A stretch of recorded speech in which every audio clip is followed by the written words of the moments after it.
This is the fourth of our Back to Reality message series. Summer vacation has been over for weeks now. Labor Day has just passed, and we are back to the realities of our day-to-day existence and lives.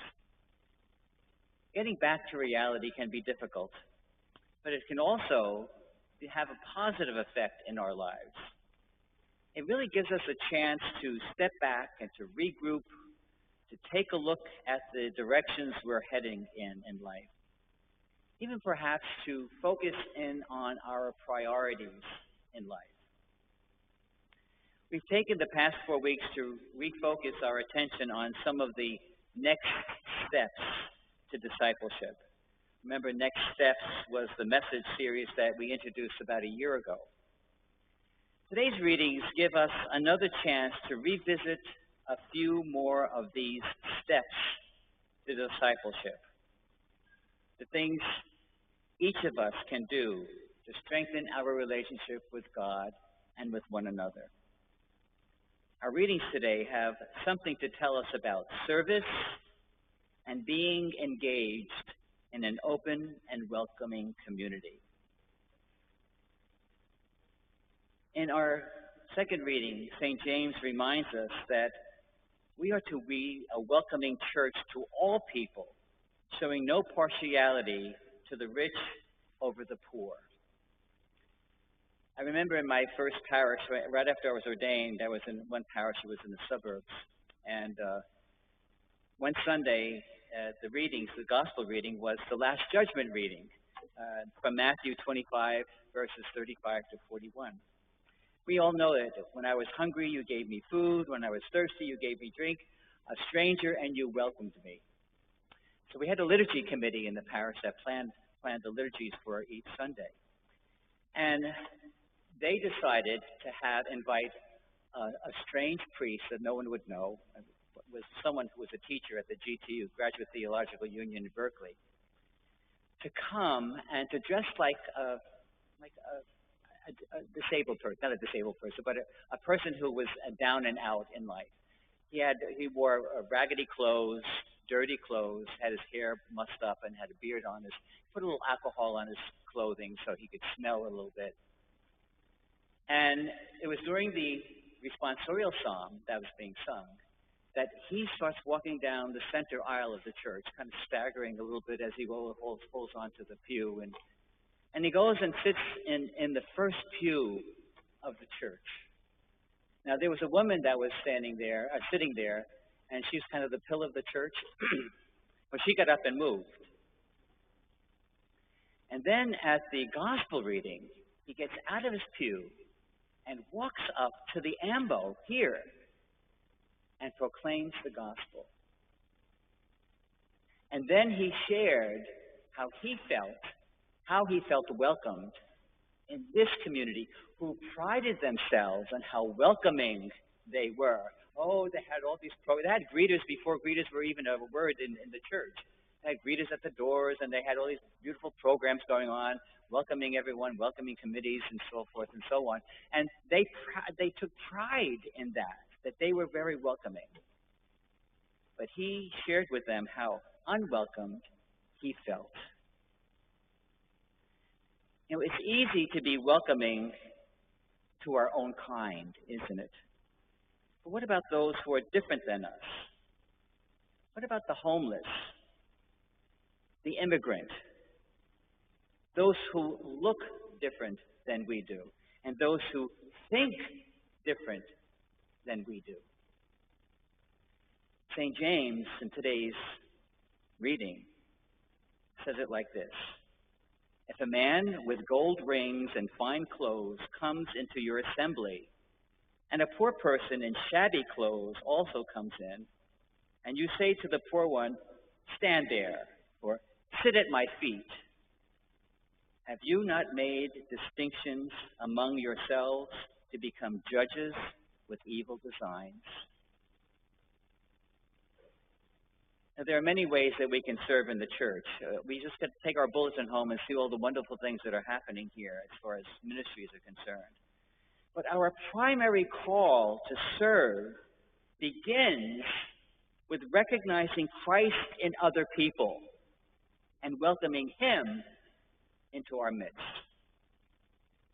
Not an easy task, but it's the first step in becoming a welcoming community, recognizing Christ in everyone. In our gospel today, Jesus heals a man with a hearing problem. And being healed of his hearing, he began to speak clearly. Now, the word ephphatha is an Aramaic word which means be opened.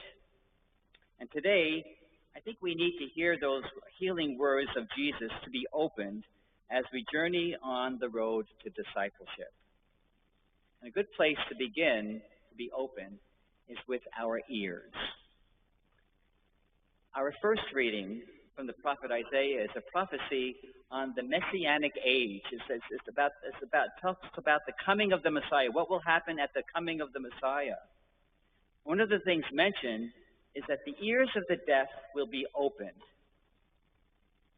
When ears are opened, great things happen. Messages get through. Understanding takes place. Sins are forgiven. Wounds are healed. Relationships are restored.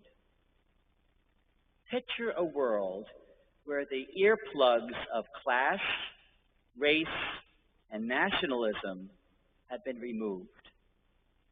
That would surely be a sign of the Messiah's coming. Let's now move from the ears to the mind. Before I entered the seminary, I lived in Berkeley for 3 years. And Berkeley, there's a lot of stuff going on there. Every car had a bumper sticker on it, usually political in some way. But there was one bumper sticker I remember. That was 42 years ago. I still remember it to this day. There's one bigger bumper sticker that relates to this reading today. It says, "The mind is like a parachute. It doesn't work unless it's open."